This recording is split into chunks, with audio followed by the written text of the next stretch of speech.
আসসালামু আলাইকুম। আপনাদের মধ্যে এমএক্সি নিয়ে নতুন কিছু তথ্য বা নতুন ধরনের কিছু ইনফরমেশন আপনাদের দেব। এমএক্সি টা কি? বাইন্যান্সের মতো ট্রাস্টেড একটা ওয়ালেট হচ্ছে এমএক্সি গ্লোবাল। আমি এমএক্সি তে ট্রেড করার যেগুলো ফায়দা আপনারা পাবেন, যে স্পটে 0% ট্রেডিং ফি, ফিউচারে 0% ট্রেডিং ফি, বাট আপনারা ফিউচার করবেন না, বুঝছেন? ফিউচার এক প্রকার হারাম। ফিউচার থেকে সবাই দূরে থাকবেন, স্পট ট্রেডিং করবেন, স্পটের ভালো ভালো কারেন্সিতে ট্রেডিং করবেন, হালাল ট্রেডিং করবেন।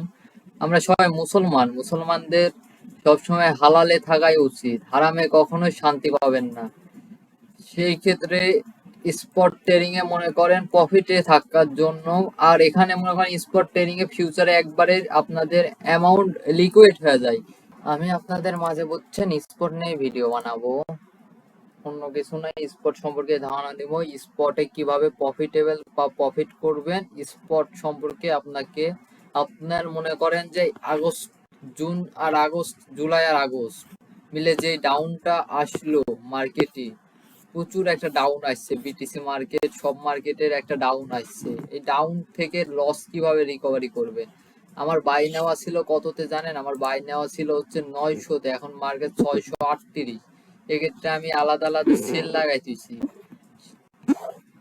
তারপরে আমার মনে করেন এই ক্ষেত্রে কত মাইনাস দেখানোর কথা জানেন? এখন আমার $135 দেখাচ্ছে, বাট আমি প্রফিটে আছি।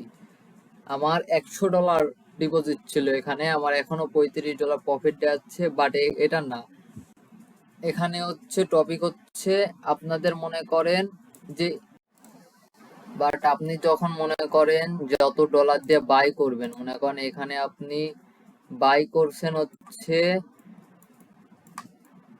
700-তে বাই করছেন বা 800-তে বাই করছেন, সেই ক্ষেত্রে আপনার মনে করেন 600-তে যখন নামছে, সেই ক্ষেত্রে কিন্তু অনেকটা লস দেখাবে। আমার মনে করেন লস দেখাচ্ছে বর্তমানে, আমি আপনাকে যদি দেখাই, ওয়েট, আমার $31 লস দেখাচ্ছে, বাট এখানে আমার লস দেখানোর কথা ছিল কত ডলার জানেন? প্রায় $50 প্লাস আমার লস দেখানোর কথা ছিল। এতটুকু মনে করেন এখন ধারণা দিব আপনাদেরকে। আর আমি সামনের ভিডিওতে আপনাকে এটাই বোঝাবো যে, মনে করেন আমার লস দেখাচ্ছে $31, বাট এই লসটা দেখানোর কথা আমার ছিল হচ্ছে $50 প্লাস। এখান থেকে আমি এই ডলারটা কিভাবে আস্তে আস্তে রিকভারি করছি লসগুলো, আমি আপনাদের পরের ভিডিওতে এটাতে মনে করেন সম্পূর্ণ ধারণা দেওয়ার চেষ্টা করব। পরের ভিডিও দেখার জন্য সবাই চ্যানেলটি আমার সাবস্ক্রাইব করে রাখবেন।